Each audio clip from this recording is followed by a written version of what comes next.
I know how this is going to sound, okay? I know. But if you'd seen the way he kept missing the bag literally whiffing air while the coach screamed hands up, you'd have done the same thing. At least, that's what I told myself the second the sentence left my mouth. We were at fight night, which is basically our city's version of amateur boxing karaoke. Half the crowd is there for the blood, half for the selfies, and all of them are recording. I'd been dating Eli for 8 months, and I'd never seen him land a clean jab. He'd been training for this white-collar fight for 6 weeks, and every Tuesday and Thursday I'd sat on the metal bleachers pretending to be supportive while he flailed around like a muppet.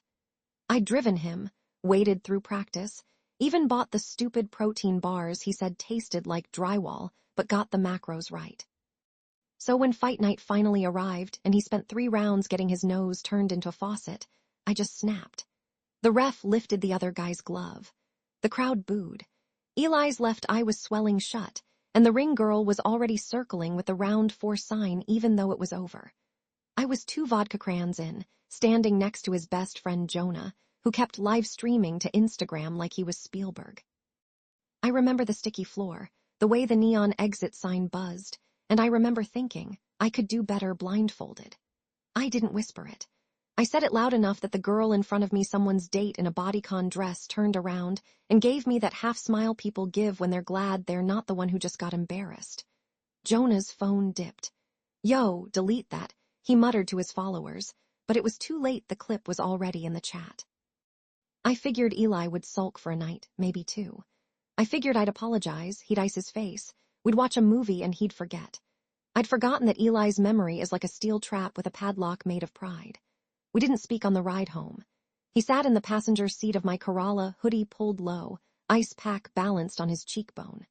Every time I glanced over, he was staring out the window like the passing streetlights were subtitles he could read if he just concentrated hard enough. I didn't mean it like that. I tried once we hit the bridge. It just came out. You're exhausted, I'm exhausted, everybody's yelling. Not everybody was yelling that I'm a joke. I never said joke. He turned then, one eye purple, the other red-rimmed. You said blindfolded. Same difference. I opened my mouth, then closed it, because in the silence I heard myself the way it sounded like I'd been tallying his failures, waiting for the moment I could cash them in for a laugh. When we got to his apartment, he didn't ask me to come up. He just took the duffel from the back seat, nodded once like we were coworkers ending a shift, and disappeared into the stairwell. I told myself I'd text him in the morning. I didn't. Instead, I woke up to a DM from a girl I barely knew. "Girl, your boyfriend's going viral." I clicked the link. There was Jonah's live stream, zoomed in on my face while I said the line. The caption read, "When your man loses and gets roasted by his own girl." 13,000 views. 12 crying laughing emojis. A TikTok remix already looping my voice over a sped-up beat. I texted Eli, "I'm so sorry. Can we talk?" No reply. I called. Straight to voicemail. By noon, his location dot had vanished from Find My. By 2, his Instagram stories were gone. By 6, the group chat, usually a mess of memes and dinner plans, was silent except for Jonah posting a photo of Eli's empty parking spot. Guess he ghosted the city. I laughed it off to my friends.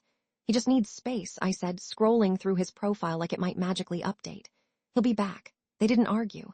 But they didn't agree either. Monday, I swung by his gym. The Coach Ramirez, all tattoos and whistle, shook his head. Haven't seen him since Saturday. Left his gloves in the locker. I drove to his apartment. The super was outside smoking. Moved out yesterday, she said, blowing a dragon of vape. Paid the lease break fee in cash, didn't leave a forwarding address. I laughed again, louder this time. Come on, where would he even go? He works at the ad agency downtown. She shrugged. Not anymore, gave notice Friday. I felt the first real lick of panic then, like a paper cut right on the heart. I checked LinkedIn profile deleted. Venmo blocked. Spotify, our shared playlist, gone.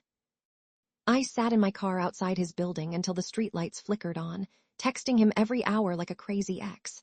Because suddenly, that's exactly what I was. The next few days were a blur of screenshots and second-hand gossip. Someone said they saw him at the airport, someone else swore he'd sublet a studio in Portland. My mom, who'd only met him twice, asked if we'd had a tiff. I almost threw my phone into the Hudson. I told myself it was dramatic. People don't just evaporate because of one sentence. Except they do, when that sentence is the last straw on a back already bowed under every other time you made them feel small. I started remembering things I'd buried, how I'd roll my eyes when he mispronounced espresso, how I'd jokingly grab the remote when he picked a documentary I'd already seen, how I'd say, "It's fine," in that tone that meant it absolutely was. I thought I was being playful. I thought he knew I loved him. But love doesn't sound like a scoreboard, and I'd been keeping score for months. A week in, I got a package. No return address. Inside, my spare key, the hoodie I'd left at his place, and a single sticky note. No words, just a drawing of a boxing glove with a crack down the middle. I cried so hard I had to pull over on the turnpike. A cop knocked on my window asking if I needed help.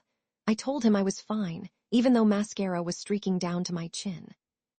I tried the usual digital archaeology: Facebook friends, tagged photos, location check-ins. Nothing. Eli had always been private, but this was surgical. It was like he'd hired someone to erase him. I started asking mutual friends casual, like I wasn't spiraling. Jonah finally answered on day 9. "He's okay," he said over the phone. "Just gone." Where? Can't say, can't or whoa, both. Look, he asked for space. Respect that. I wanted to scream that I'd respected everything: his schedule, his diet, his bedtime, until I hadn't. Instead, I whispered, "Tell him I'm sorry." Jonah sighed. "He knows. I thought that would help." It didn't. Week 2, I went back to the gym. I told Coach Ramirez I wanted to learn. He raised an eyebrow. "You box?" "I want to try." He strapped gloves on me, showed me stance, how to wrap my hands. I spent an hour hitting the heavy bag until my shoulders screamed. I showed up the next day and the next. I told myself it was about discipline, about understanding what I'd mocked. Really, it was penance. I posted a story of my bruised knuckles. Day 5 of boxing. Turns out it's harder than it looks. I tagged Eli out of habit, then deleted it. I started getting DMs from girls I didn't know. "Queen. Love the glow up. This is how you win a breakup." They didn't get it. This wasn't a revenge body. This was a scar. One night after practice, Coach sat me down. "You're improving," he said, "but you're swinging angry. What are you really hitting?" I almost told him. Instead, I said, "Just working through some stuff." He nodded like he'd heard that before. By week 4, I could string together a decent combo. My arms stopped trembling. My friends stopped asking if I'd heard from Eli. They started inviting me out again, tagging me in stories. I smiled in group photos, but it felt like wearing someone else's skin. I kept thinking about the night he left. How I'd stood in the parking lot, phone in hand, waiting for a text that never came. How I'd scrolled through our old messages, me mocking his dad's sneakers, him sending heart emojis anyway. I deleted the thread that night. I regretted it every day since. Then on day 31, I saw him. It was a Saturday farmer's market downtown. I was buying overpriced tomatoes, arguing with the vendor about change, when I spotted the back of his head. Same curl behind the ear, same slope of shoulder. My heart went 0 to 60. I almost called his name, then I saw her. She was petite, curly hair, laughing at something he said. She touched his arm, casual, familiar. He handed her a strawberry. She bit it, still smiling. I froze, literally couldn't move. The vendor asked if I was okay. I dropped the tomatoes. Red splattered like blood. Ellie turned at the commotion. Our eyes met. For a second, everything stopped. Then he took the girl's hand, gentle, protective, and walked away. I stood there, tomatoes bleeding at my feet, people stepping around me like I was a pothole. That night, I drank 2 bottles of wine and typed a novel in his Instagram DMs. I called him a coward, said I hated him, said I missed him so much I couldn't breathe. I unsent them all at 3 a.m., but the damage was done. The next morning, he blocked me. I thought hitting rock bottom would feel like falling. It doesn't. It feels like realizing you've been digging for months and calling it progress. I quit boxing. Not because I didn't like it, but because every jab reminded me of why I started. I started therapy instead. Not the cute kind where you journal and drink herbal tea. The ugly kind where you admit you were the villain and sit in the shame until it scabs. My therapist asked me once what I'd say to Eli if I could. I told her I'd ask why he left without a word. She asked if I'd really needed words to know I'd broken something. I hated her a little for that. Months passed. I got better at being alone. I stopped checking his Spotify. I archived our photos, then deleted them. I learned the difference between love and leverage. Then last week I got an email. No subject. Just I'm in town. If you want to talk, I'll be at the gym Saturday, 7 a.m. I almost didn't go. I told myself I didn't owe him anything. But I knew I owed myself the conversation. He was there, shadowboxing in the ring. Same stance, same rhythm, but something was different, looser, like he'd stopped trying to prove something. I waited until he noticed me. He lowered his gloves. Hey, We stood there, two people who'd shared a toothbrush once, now strangers. I heard you've been training, he said. I nodded. Stopped a while ago. Why? I thought about lying. Instead, I said, because it was about you. And you weren't there anymore. He looked down. I'm sorry I left like that. Why did you? He took a breath. Because if I stayed, I would have kept letting you make me small. And I was tired of being a punchline. I winced. I didn't, you did, and I let you. Until I didn't. I wanted to argue, but what was the point? He was right. I saw you, I said, at the market with her. He smiled soft. That's Maya. He paused. She's kind, doesn't keep score. I swallowed the jealousy. Good. We stood in silence. Finally, I asked, did you ever love me? He looked surprised, of course. But love isn't supposed to feel like a competition you're losing. I nodded. I'm sorry, I know. I turned to leave. He called after me. For what it's worth, you would have been a hell of a fighter, even blindfolded. I laughed, but it came out wet. I'm learning to fight fair now. He smiled small, sad. Take care, Jess. I walked out into the morning light, not fixed, but freer. Some exits don't need neon signs. Some goodbyes are just the final bell in a match you didn't know you were losing.